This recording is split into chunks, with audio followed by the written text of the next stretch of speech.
We hatch a bunch of snakes here every year at the Reptarium and BHB. As a matter of fact, Ivy, my big girl, had a bunch of babies, 42 babies, just a year ago. We've said that we're not going to be breeding her in the future, but nevertheless, it's absolutely amazing that my beautiful girl here, Ivy, had babies. But not all the time when we're hatching babies do things go right. And what I mean by that is sometimes things go a little bit wrong. Sometimes they go really wrong, and sometimes they go a little bit wrong. This is actually a beautiful clutch of baby albinos here. Now, the albino ball pythons are what they call a recessive mutation, just meaning that it's actually able to be passed on. So if you breed an albino to a normal, you get all heterozygous. When you breed heterozygous back to albino or to one another, you can get albino. But when you breed albino to albino, you get all albinos. This in particular clutch is actually albino to an albino pied. So the pied's also recessive. I know I'm getting you guys confused, but these are all albinos heifer pied. But if you look really closely, look at, there's 1, there's 2, there's 3, 4, 5, 6 beautiful albino pies that are perfect little babies. And then guess what hatched out here? And that's right, it's another albino, but you may notice this albino is lacking something. There's actually a mutation or a mutant in it. And that's right, looking really closely, guys,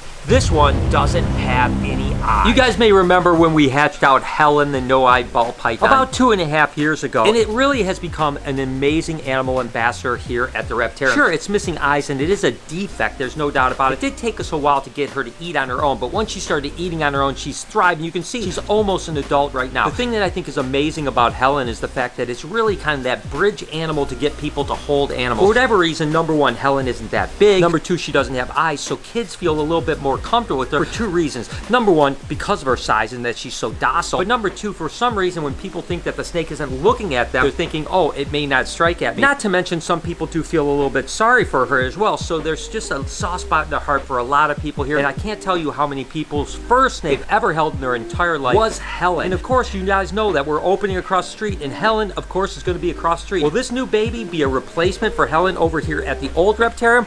I'm sure hoping so. Back to our little baby with no eyes. Let's hope she thrives just as good as Helen does, which, by the way, she is a female. I just checked. Just good. So let me know down in the comment what name you think that we should name this animal that hopefully will replace Helen here over at the Reptarium, so that she can be over at the Legasea Aquarium. Now, you've got to remember that snakes, or pythons in particular, really have 3 senses that are important. They have their eyesight, they have their Jacobson organ, which is their tongue that goes out and actually tastes the particles, push it back in the mouth. Jacobson organ actually smells and tastes the air and stuff like that. And then, of course, they have heat pits right around the edge, so they can actually see kind of almost infrared. Now, some snakes, their eyes are very important, like king cobras, reticulated pythons. They really use their eyes a tremendous amount. When it comes to ball pythons, eyes aren't that important to them. And I mean, I'm not saying they're not important. What I'm saying is that they don't see very far. They have a very shallow depth of field when it comes to seeing, and even blurry from what they say. So the eye situation is probably the least of those 3. They really rely on that Jacobson organ in the tongue, and they rely on the heat pits to sense their prey, because they are ambush hunters. They're not going to be crawling around looking for predators like a lot of other snakes like king cobras or reticulated pythons. So this animal hopefully will do really well. We've got to set it up and see if we can get it to eat. Ben and Jerry is another mutant, and I want to tell you the difference between a mutant and kind of a genetic mutant, which are 2 completely different things. A mutant is basically something that's going to be a one-off type of thing. Very rarely happens. No eyes is not something that you can breed for and pass on. Now, ironically enough, certain mutations do have a higher propensity towards having no eyes. So when you breed albino to albino, there's a little bit higher chance to getting no-eyed animals. When it comes to 2-headed snakes, it's a completely random thing. I mean, you might produce 2 or 3 2-headed snakes out of 1,000 babies, or you may produce 10,000 babies and never produce a 2-headed snake. All the years and the hundreds of thousands of baby snakes that I've ever produced, I only had 1 2-headed snake that actually lived, and I did produce a couple 2-headed snakes that actually were dead in the egg or lived for a couple days and then perished, unfortunately. So a 2-headed snake is relatively rare, and it is a complete mutant. But once they actually do well, like Ben and Jerry, and I've often said this, once they hit that about year mark, they typically do well and they live a full life, and they seem to do really well. So we're hoping Ben and Jerry will live 20, 25 years. It's about 6 years old right now. Then, of course, there's other types of mutations that can actually be passed on genetically, which just basically means when you breed for a particular phenotype or whatever the case is, it's basically a fancy word for color or, you know, type of mutation, you can actually pass on to the other generations. Much like I said, the albino and pied are recessive mutations, right? Now, there's mutations that are color mutations like albinos and pied, and then there's actually mutations like scaleless mutations. Now, scaleless mutations in, say, a no-eyed or maybe a 2-eyed snake, these are definitely something that you would consider maybe a detriment to an animal when it's living in the wild, right? With a scaleless animal, you actually don't have the armor, so if it was living in the wild, it couldn't protect itself from predators and so on like that. Joker, of course, is a scaleless Texas rat snake, and the scaleless Texas rat snakes were kind of the first scaleless snake that was commercially available. Interestingly enough, the scaleless actually was found in the wild, and it was an adult. So an adult scaleless animal did navigate the wild without getting injured and hurt and thrive until adulthood before it was captured, and then ultimately bred and found out that it produced heterozygous, and then ultimately produced scaleless snakes. So again, there's mutations that are complete mutants, like a no-eyed animal or a two-headed animal, and then there's mutations that are genetically passed on from generation to generation,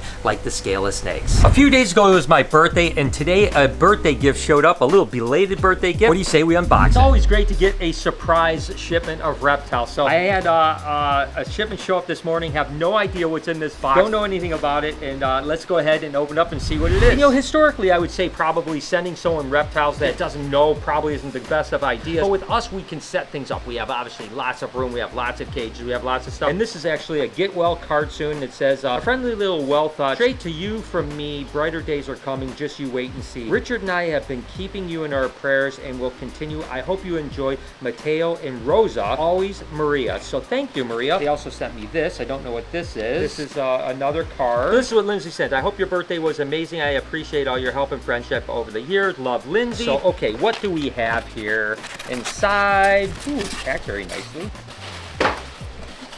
Lots of little popcorn peanuts here. Ooh, oh my gosh, look at this. This is a San Mateo, and I think I know what this is now. And this is so cool. Oh my gosh. You guys have no idea how excited I am about this. These are little collared lizards, and it's been something I've wanted to have for quite some time. And there's actually a second one. This is San Rosa. So that was the whole Mateo and Rosa thing. So these are two different ones. This is a female. That is a male right there. And look at how, whoa! And look at how absolutely gorgeous. This one's a little bit hyper. This one's super, super chill. So the female's a little crazy girl. I'm gonna go ahead and put her back really quick. Now these are a desert dwelling, believe it or not, in the iguana family. And they need it pretty warm. They love it hot. They love, like, you know, that desert area. They're coming from the southwest, the Baja area, into Mexico. And a lot of times as they warm up, they'll actually turn like nice and blue. And of course you can see this collar on here. That's why they call them collared lizards. They're insectivores. And these guys are pretty close to breeding size, which is really, really amazing. Maybe next year we could potentially breed them. So to set up a really cool environment, it's going to be really awesome for these guys. I just love collared lizards. Never owned a collared lizard in my life. So this is a big surprise. Like I said, Lindsay reached out and said, hey, I'm going to send something to you. Do you have the space for it? Of course I said yes, I'm going to figure it out. But I didn't know what it was, and she absolutely shocked the heck out of me with these. These are absolutely incredible. I'm so thankful. Thank you, Lindsay. Thank you, obviously, Maria and Richard for sending these as well. And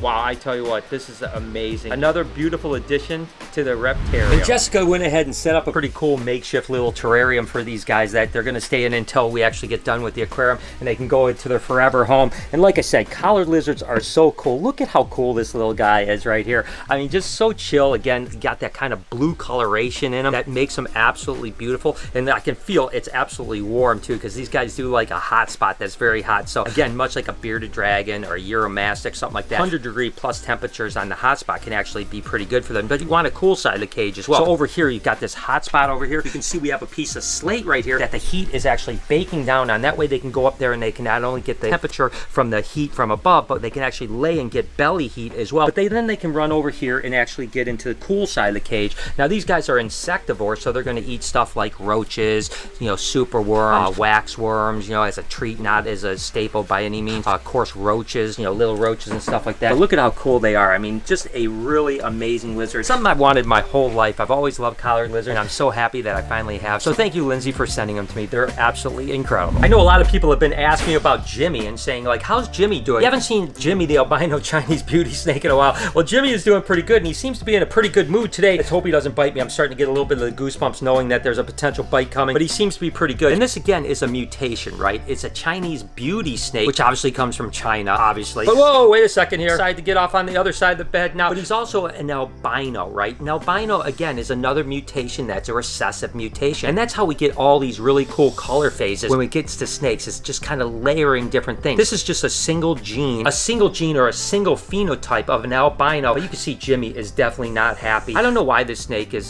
so cantankerous. You know, I've wanted to bring him over to the Reptarium and have him on display, but this one definitely isn't going to come out. Because we get a lot of people bitten, there's no doubt about it. Jimmy, I still love you, even though you're absolutely crazy. And then you can actually layer different colors. This is basically the same thing as Jimmy. It's an albino Chinese beauty snake, but then it's got something that's called a calico gene, which is another recessive mutation. So basically, when you breed a calico to an albino, you're going to get what they call double recessive for both albino and calico. calico. When you raise those up and breed them back together, you get what they call a 9331 Mendelian genetic, meaning that out of every 16 babies, on average, you're going to get the double combination, which is the albino and the calico. Now, when I breed albino calico to albino calico, I'll get 100% albino calico, or you can start breeding hats and double hats, and the ratios go down. Again, it's just called simple Mendelian genetics. But again, you just start layering animals to get cool mutations. Remember, it's just simple Mendelian genetics. This is actually a ghost stripe, and what you can do, you can layer as much as you want, whether you're breeding ball pythons, leopard geckos, corn snakes, king snakes, whatever mutations happen to be out there. The more base mutations that you have, the more you can layer. So when it comes to like corn snakes, it's endless because there's just tons and tons of base mutations. So this is actually a triple recessive mutation right here. So it's got hypo, it's got aneurystic, and it's got striped corn, all recessive mutations. Now, when we talked about the calico albino beauty, we talked about a 1 in 16 Mendelian genetics on odds. This is actually a 1 in 64. So 1 in 64 chances of producing the first ghost stripe corn snake. And then once you get it, you can actually produce more a lot quicker, right? You can breed ghost stripe to ghost stripe, produce all ghost stripes and so on like that. So really, it's your imagination. As much as you want to do, you can do now with all the base mutations that are in leopard geckos, corn snakes, king snakes, some milk snakes like Honduran milk snakes, certainly ball pythons and boa constrictors, and the list goes on. You just have to imagine it and have the time to actually breed them out, and eventually you can produce your world's first cool animal. And earlier we talked about scaleless snakes being a recessive mutation, but also kind of a little bit of a detriment to a wild animal because you're removing its armor. Now, thankfully, corn snakes and rat snakes do really well in captivity, and there's really no extra care to them at all. I literally keep this scaleless tiger corn snake the exact same way I would keep any snake that I have. I mean, they're really, really good, but what you basically have here, you're layering both the scaleless recessive mutation, and then you're layering a tiger mutation on top of it. And you can do the same thing with albino, or you could have a ghost stripe scaleless. You could do whatever you want, right? So the scaleless isn't just a scaleless mutation that's only for the actual removing of scales. You can also add color mutations on top of it. And again, the palette is up to you. With all that genetic talk, I hope I didn't wear your brains out. Speaking of out, hope you guys enjoyed today's video. If you did, there's a playlist that you can watch all kinds of videos. You can also hit that subscription button. It would mean a lot to me. Also, hit that like button while you're down there. Have a wonderful day, Reptile Army. Remember, be kind to someone, and I promise I'll see you in the next one.